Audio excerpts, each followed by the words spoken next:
জন্মদিন কিন্তু আমাদের প্রত্যেকের কাছে খুব স্পেশাল একটা দিন। ইংরেজিতে যেদিন আমার বার্থডে ছিল সেদিনকে তো আমার স্টুডেন্টরা আমাকে সারপ্রাইজ দিয়েছে, সেটা আমি তোমাদের সাথে শেয়ার করেছি। আর ইংরেজিতে যত যাই হোক না কেন, আমার মা বাবার কাছে কিন্তু আমার জন্মদিন বাংলায় 24শে বৈশাখ। সেই জন্য মা বাবাকে সাথে নিয়ে চলে গেছিলাম কৃষ্ণনগর মাদ্রাসাতে। আর এসেছিল আমার দাদা বৌদি আর আমার ছোট্ট কাকাই চিকু।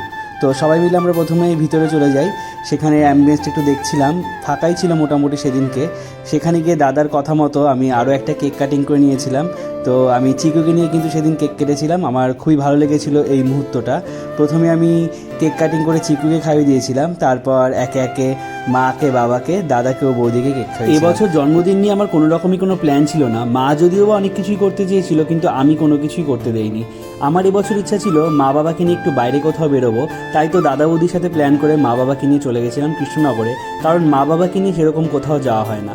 কেক কাটিংয়ের পরেই বৌদি আমাকে খুব সুন্দর একটা গিফট দিয়েছিল, যেটা আমার খুবই পছন্দ হয়েছিল। আর তারপরেই দেখলাম রোবটে করে, মানে অনন্যা আমাদের জন্য নিয়ে চলে এসেছিলো আমাদের অর্ডার করা খাবারগুলো। তারপরে কিন্তু আমরা সবাই খেতে বসে পড়েছিলাম, আর আমার বৌদি কিন্তু খুব সুন্দর করে দায়িত্ব সহকারে সবাইকে খাবারগুলো পরিবেশন করেছিল।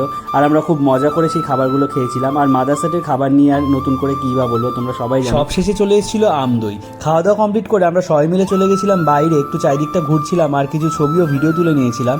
তোমরা সবাই আশীর্বাদ করো আমি যেন আমার জীবনের প্রতিটা জন্মদিন এইভাবেই আনন্দ করে কাটাতে পারি। আর তোমরা সবাই আমাকে জন্মদিনে অনেক অনেক শুভেচ্ছা ভালোবাসা জানিয়েছো, সেই জন্য আমার তরফ থেকেও তোমাদেরকে জানিয়ে অনেক অনেক ভালোবাসা। সবাই খুব ভালো থেকো, সুস্থ থেকো। দেখা হচ্ছে আবার নতুন কোনো ভিডিওতে।